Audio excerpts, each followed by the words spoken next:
Don't build a life that only supports your job. Build a career that supports your life. Welcome to today's episode of Clear Enough. I'm your host, Drew Bushman, and I'm thrilled to share a special episode. I recently delivered a presentation to the entrepreneurship class at Oakwood High School in Morgan Hill, California. As an Oakwood alum, it was a nostalgic and inspiring experience to return to my roots and speak to the next generation of entrepreneurs. In this episode, I'll be discussing the myths and realities of entrepreneurship, sharing personal stories from my journey, and offering insights that I wish I had known when I was sitting in their seats. Whether you're a student, a budding entrepreneur, or someone looking to make a meaningful impact, I hope you'll find value in the lessons and experiences I share. So settle in, and let's dive into the world of entrepreneurship together. It's going to be great. Good morning, everyone. My name's Drew Bushman, and I graduated from Oakwood back in 2010. I still remember sitting in classrooms just like this one, trying to figure out what life after high school was supposed to be. At the time, I thought that success after high school meant picking the right path. I thought that I was supposed to study a particular thing. I thought I was supposed to have a particular job. I thought that if I did all the right things, my life would turn out right. Spoiler alert, didn't happen. I was wrong. On paper, you look at my journey at job, and that's a straight line, right?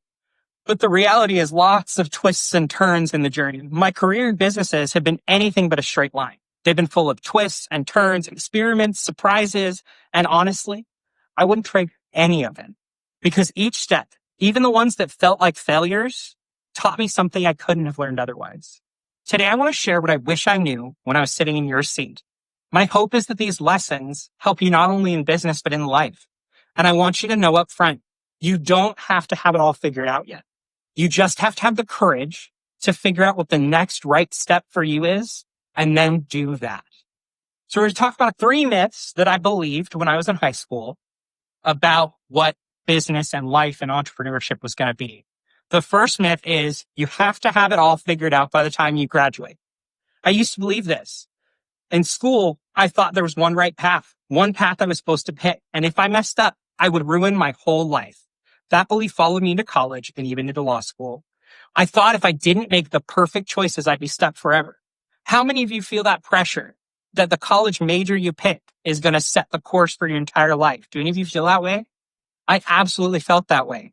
I wanted to be a psychologist, a therapist. So I knew I'm going to go to school and I'm going to study psychology. I'm going to get a PhD. I'm going to be a therapist, right? And I knew that.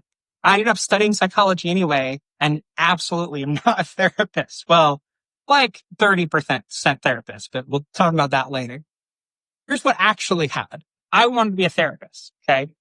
One day when I was in college, because I was married by then, I took a couple years, I did some missionary work, I got married, I was going to community college. My wife had a child when we got married, and then we had one right away. So I had a year of college, missionary work, was married with 2 kids, and I went back to school full time. And when I went back to school full time, I knew that I wanted to be a therapist. And I did 3 semesters of school, and I did 3 18-credit semesters working 3 jobs with 2 kids because I wanted to finish so that I could start my PhD, so I could get my job and I could start my real life. That was my perspective. And so my wife asked me, she said, do you know how much therapists make? And I didn't, because I was 22 and dumb and didn't realize how to make life choices. So I researched and I figured out that I couldn't have the life that I wanted for my family on a therapist salary. Nothing wrong with being a therapist. It just didn't align with my goals, what I wanted to do. So I thought about it for several weeks, lots of tears, because I'd wanted to be a therapist since I was in middle school. I'm ugly crying, right? Because my whole dream, I needed a new dream. And I decided on lawyer. And I joked for years, the reason I decided on lawyer was because the other word for lawyer is counselor. And I wanted to be a therapist. And I asked everybody, what kind of law do you practice if you want to be happy and you want to be able to go to a dance recital at 3 p.m. on a Wednesday? That's what I asked everybody, because I want to be happy. And everybody said estate planning or tax law. So I went to law school. I fell in love with estate planning. And I'm grateful that I fell in love with estate planning. But I still didn't want to be a lawyer. I still wanted to be a therapist, right? I still wanted to help people. I still wanted to sit down with people and have conversations about things that matter. But I didn't want to be a lawyer, even though I decided I wanted to be a lawyer. So I heard about an opportunity to work in a trust department at a bank. I did an internship with them during my last semester of school. Estate planning is planning for what happens before somebody dies. A will, trust, powers of attorney, all that kind of stuff to take care of things so that when somebody dies or gets in a bad car accident, there's a plan. That's what estate planning is. At the trust department, we did the other side. After somebody died in a horrific accident, then we take over and we actually carried the plan out. So it was very similar work, or at least it felt like to me that it was supposed to be similar work. But something was missing. I didn't feel like I was having the kinds of conversations that I wanted to have. I didn't feel like I was making changes in people's lives to help them walk a different path. And that was something that I felt like I wanted to do. And so I started a law firm as a side hustle because I don't know how to not run towards my goals at 1,000 miles an hour. I don't know how to stop. I've always been this way.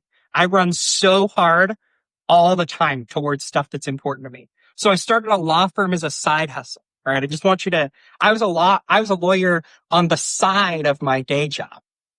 I didn't sleep a lot for a year or two, but eventually I was making just as much money on the side in my, 10, 15 hours a week that I was working as a lawyer as I was making as my 40-hour-a-week job, my day job. So I said, okay, let's do it. Let's jump. So I quit my job and I went full in on my estate planning business. And it was really hard and really scary. There were months that I'd make $0. And there were months that I'd make $30,000. And the months that I made $30,000, awesome. And the months that I had $0 and 4 kids that all needed to eat and a mortgage that needed to be paid, not awesome. Really hard, really scary. So let me take a step back in the timeline of the story, but it's actually where we're at now. So my wife and I were both orphaned in 2002. My dad died in a car accident. Her dad drowned in Lake Mead in Las Vegas. Our moms were both drug addicts who took off. Like, her mom canceled her cell phone and moved to Mexico for 3 years.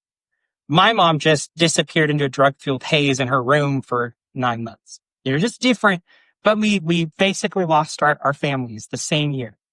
And her dad drowned in the lake in 2002, and they never found his body. Until 2022, we get a call from the coroner's office in Clark County in Las Vegas, and they said, hey, we found some remains. We think they might be Tom. Can you send us a DNA sample so we can cross-reference? And it ended up being her dad. So we went out to Vegas for a memorial service. And while we were there, my wife looks at me and she goes, doesn't this feel like home? And to me, no, I've never even been here, right? I love her so much. She's so much better than me, but she's just a little bit scary. And I'm grateful for that because I'm very nice. If I get in a fight with a cell phone company, I'm going to pay them $145. If my wife gets in the fight with the cell phone company, they're paying us $145, right? Grateful for different skills. So she says, doesn't this feel like home? And in my head, I go, no. What I say is, well, it feels like it could be home. 3 months later, I closed my business. We sold our house. We were in Vegas. But my law license didn't transfer, so I couldn't keep my practice in Nevada. So I had to go get a regular job again. And I went and I became a corporate trust officer for a large investment management firm, working with like DJs and film producers and actors and artists, people whose names you would recognize. I was taking care of them. And it was pretty cool. Except again, I fell into the same trap of I didn't feel like I had the ability to make a difference in people's lives the way that I wanted to. So I did that for a couple years before I got my law license in Nevada and I could be an attorney again. So now I'm in-house counsel and a trust officer. And so I get to do a little bit of both. I get to do some law. I get to help shape policy. I get to help, direct choices that we're making in the business. And I get to help make sure that families are protected when somebody dies or when something goes sideways. During all of that, I launched a lot of creative projects because I've always been a sweet, sensitive art guy. In addition to, the very logical lawyer. I have podcasts, blogs, I made coloring books that I sell on Amazon. I have an Etsy shop where I sell artwork and cell phone cases that I've made.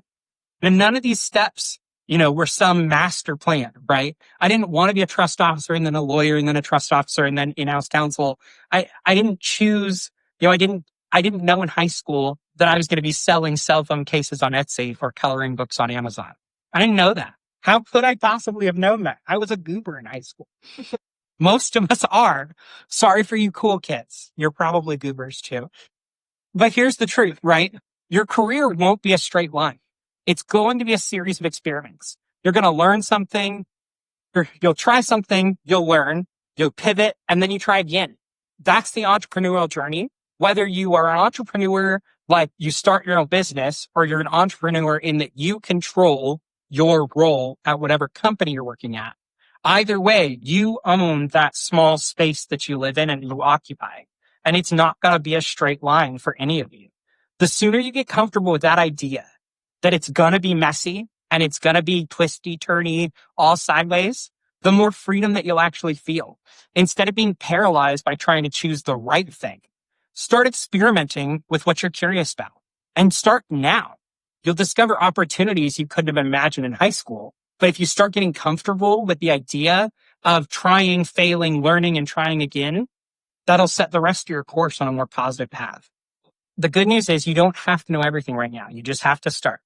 So the second myth, that first myth was a lot of the presentation. I'm gonna be honest with you. There's a lot of meat in there. So the next myth, let's talk about the second myth, the idea that failure is the enemy. When I was younger, I thought that failure meant I wasn't cut out for something. If I tried an idea and it didn't work, I felt embarrassed and discouraged. I thought that successful people had it all figured out and didn't make mistakes. Does anybody believe that?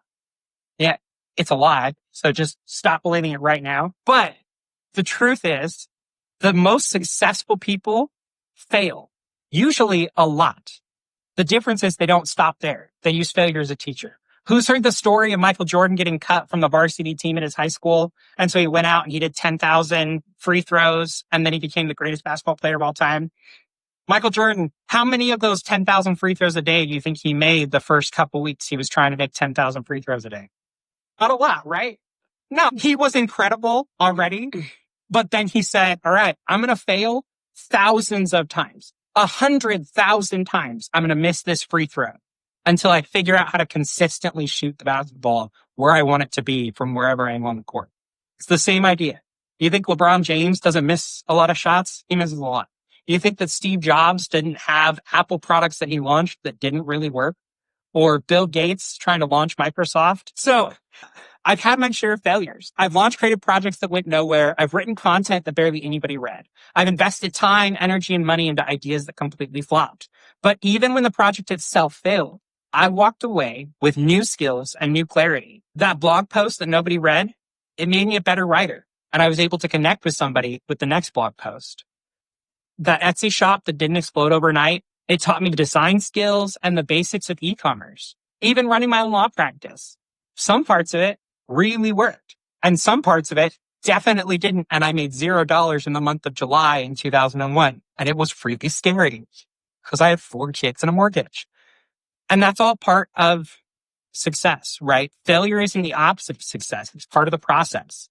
The best entrepreneurs fail forward. They take what they learned, they make adjustments, and they try again. And you can too. So we're going to take 10 or 15 seconds, right? And I want you to think about a time that you failed at something.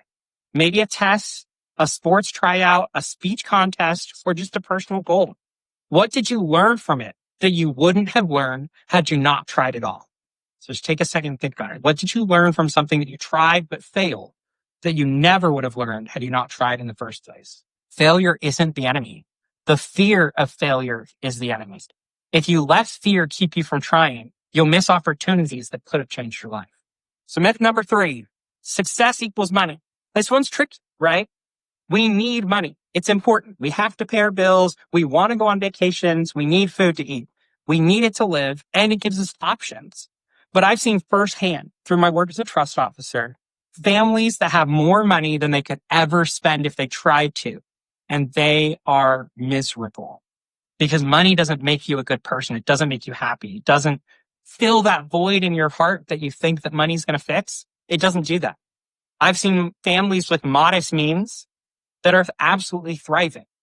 The difference wasn't the size of their bank accounts. It was whether their lives aligned with their values, their relationships, and their sense of purpose.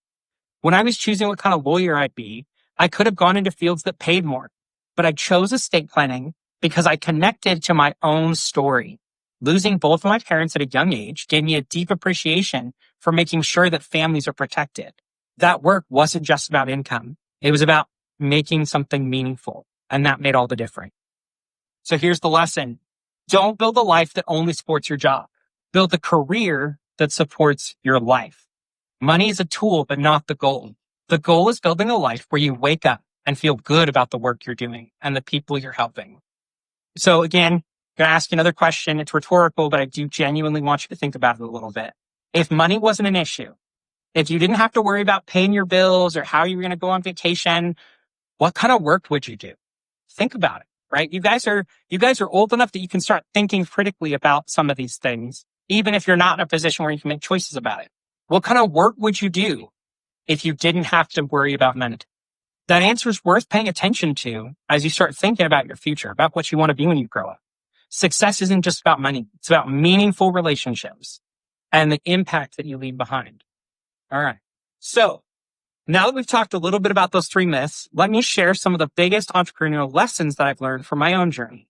These aren't things I read in a textbook. They're lessons I learned the hard way by trial and error, messing up and trying again. And each of them could apply to you right here in high school, even if you're just starting out. Lesson 1, start small. When I first started experimenting with side businesses, none of them were huge. Honestly, my side businesses still aren't huge. Okay, I'll be really honest and vulnerable with you for a second. I was joking about trying to be an influencer earlier. I genuinely want to start a coaching and course program where I can teach people how to build lives of meaning and joy and happiness in careers where historically we've burnt people out. Being a lawyer bites. It's not a fun job. It's hard and people treat you terribly. Being a lawyer is not a good job, but I find meaning in the work and I do the hard parts because I love the parts of it that I love, and helping genuinely dream about building a company where I can make those kinds of differences for people. So I joked about being an influencer, but I am heavily investing probably 25 hours a week right now on top of my day job into building a course and growing an Instagram following so that I can have people to sell my course to, so that I could get a runway, so that I can quit my job and do what I dream of doing full time.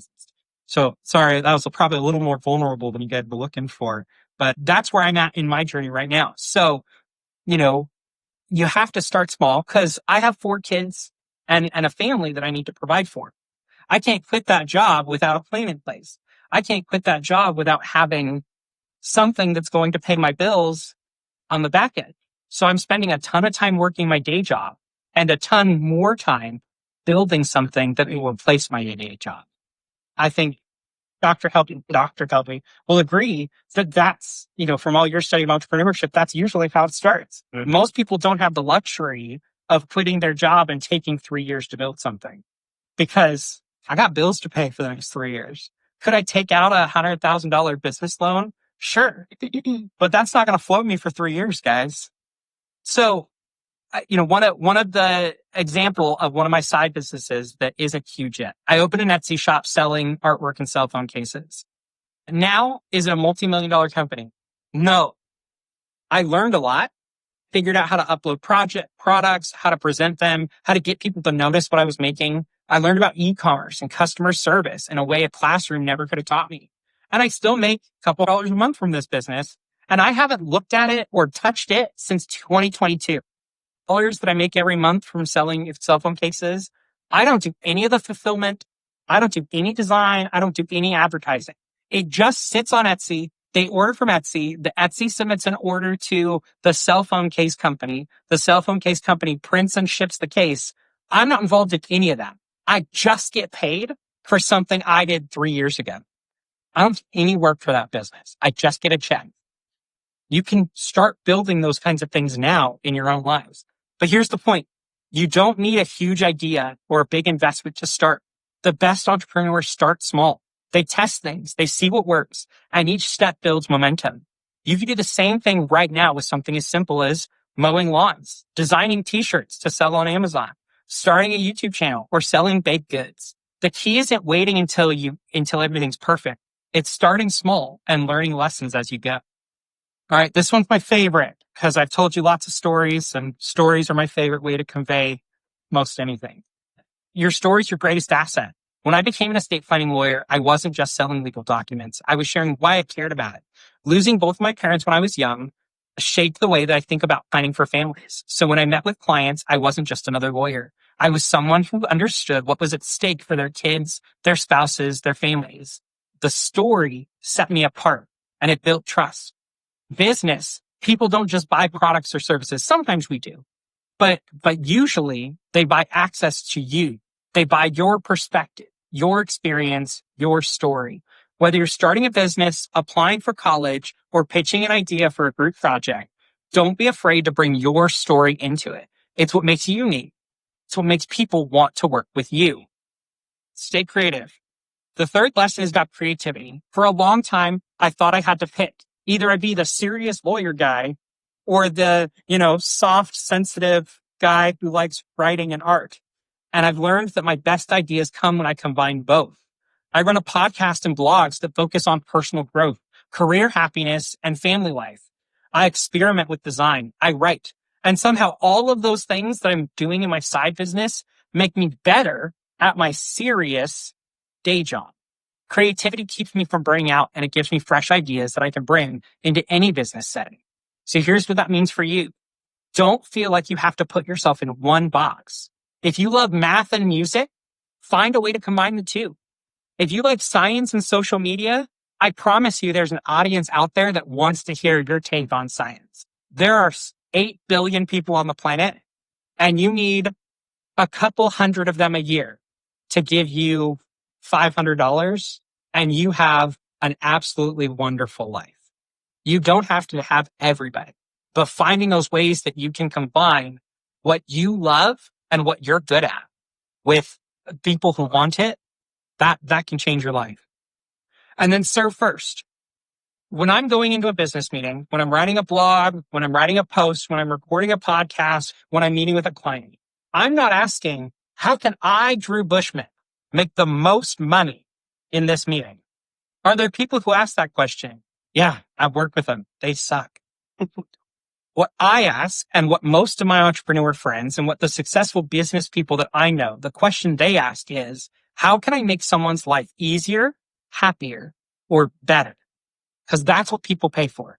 They pay for things that make their life better, happier, or easier. That mindset changes everything.